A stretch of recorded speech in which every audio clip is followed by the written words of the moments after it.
As we all know, LeBron James has had one of the most storied careers in NBA history, and because of this, he's also become one of the most famous and recognizable people on the entire planet. According to ESPN, LeBron right now is the #2 most famous athlete on Earth, which is even more impressive when you consider the fact that by the age of 18, LeBron was already known as King James and was expected to be the savior of his hometown city of Cleveland. And it's that hype that gives us the topic for this video, kind of. Because today we are going back in time before LeBron was known as King James, before he was a 3-time champion, 4-time MVP, and before he was even considered the best high school prospect we've ever seen. Yes, we are going back to when LeBron was just a high school junior who was about to play in the biggest game of his young career. A game that, by the time it was over, would make him a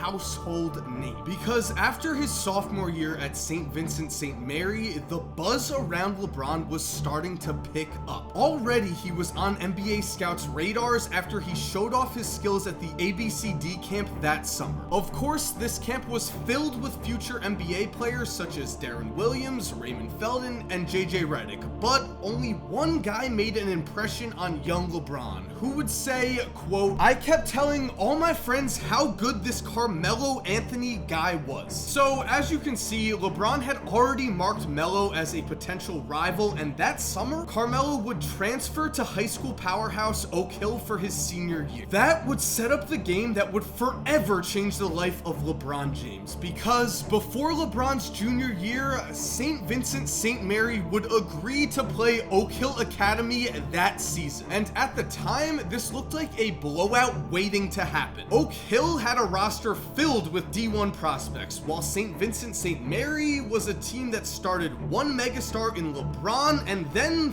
4 of his childhood friends. Still though, because of Melo and because of LBJ, this game was so hyped it attracted not only scouts from the NBA and college, it also brought executives from both Nike and Adidas. A practice that has become almost normal nowadays, but was almost unheard of at the time. And guys, I do want to say thank you to SeatGeek for sponsoring this video. Now, SeatGeek is an app that takes all of the best ticket prices from around the internet and puts them all in one place for you to get the best deal. It's also very easy to see what the best deals are because SeatGeek scores every single ticket on a scale from 0 to 100 based on how good that ticket's price is. Another awesome part about SeatGeek is that when you're choosing your ticket, you can actually preview the seat that you're looking to buy, which is sick because it's like you're previewing the experience you're going to have. So if you want the best tickets for the best prices, download SeatGeek right now and use the promo code 2KMike for $20 off your first purchase. Also, link will be in the description, and now back to the video. And the reason scouts were flocking to this game was more than obvious, as at the time, Melo was rated as the #1 senior in America, while LeBron was rated as the #1 junior, but was not yet seen as the godlike prospect he would later become. That would soon change, however, because it was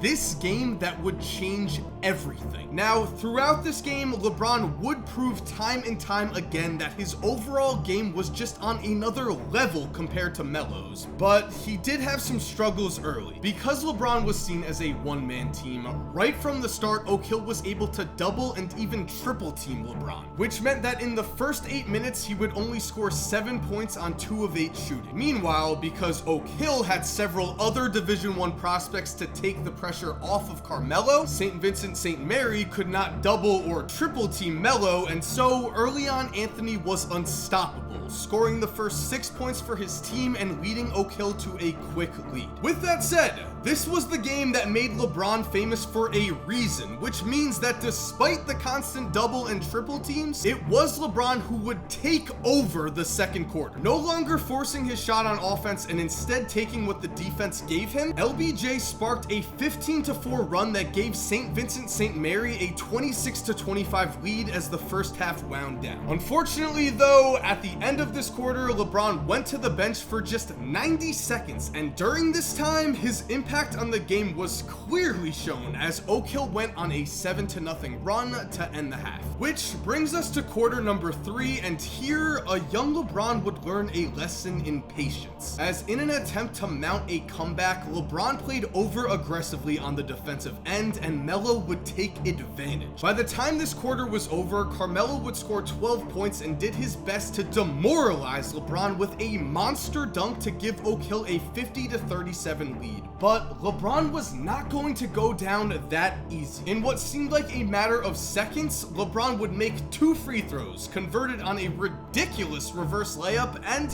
finished the quarter with yet another basket to cut the lead to 8. And it was here, in this fourth quarter, that LeBron would prove to everyone that he was the best prospect we have seen in a long time. In the game's final 8 minutes, LBJ seemingly scored or assisted on every single one of his team's baskets and seemingly could not be stopped. He would finish the night with 36 points, 8 rebounds, 5 assists, and 6 steals. An absurd performance that made it clear to everyone that they were watching a future all-time great. LeBron would even drain a 3 in Carmelo's face with 38 seconds left to cut the lead to 4, but unfortunately, the gap in talent between the two teams was just too much. Again, it was Oak Hill that had a roster filled with D1 talent, and so Melo was free to operate in one-on-one situations, and he took advantage. Carmelo would end this game with 34 points, and yes, his team would win by 6. However, because LeBron's supporting cast was unquestionably worse than Melo's, the only thing anyone could talk about after this game was just how incredible LeBron was. Oak Hill coach Steve Smith would even say, LeBron James may be the best player I've ever coached against. Remember, LeBron was only a junior at this time, and so with this performance behind him and with this newfound praise, it's no surprise that things would never be the same for LeBron James. Just 8 days later, Sports Illustrated would put LeBron on the cover of their magazine with the title The Chosen One, and stated that as a junior, LeBron would already be an NBA lottery pick. This article would give LeBron both mainstream credit and fame, as in the article, Danny Ainge was quoted as saying, "There are only 4 or 5 players in the NBA that I wouldn't trade to get LeBron right now." It was also around this time that the nickname King James would become synonymous with LeBron. Because of this game, because of this article, because of this nickname, the hype around LeBron would become so big that by the time his senior season rolled around, St. Vincent St. Mary would have to move their home games to the University of Akron to fulfill the ridiculous demand that fans had to watch greatness. And from there, of course, we know what happened next. LeBron would go on to become the #1 pick in the draft. He's won 4 MVPs, 3 NBA championships, and has put himself in the discussion for the greatest player of all time. So yes, the game against Melo his junior year would make him a household name as just a teenager, but again, I just have to say it is amazing that LeBron not only lived up to the hype he received as the chosen one, but somehow surpassed it. Anyway guys, that's it for today's video. Thank you for watching. If you're new to this channel, make sure to subscribe. If you're already subscribed, thank you so much for supporting. You're the man, we all know it, and as always, have an awesome day, and cue that music.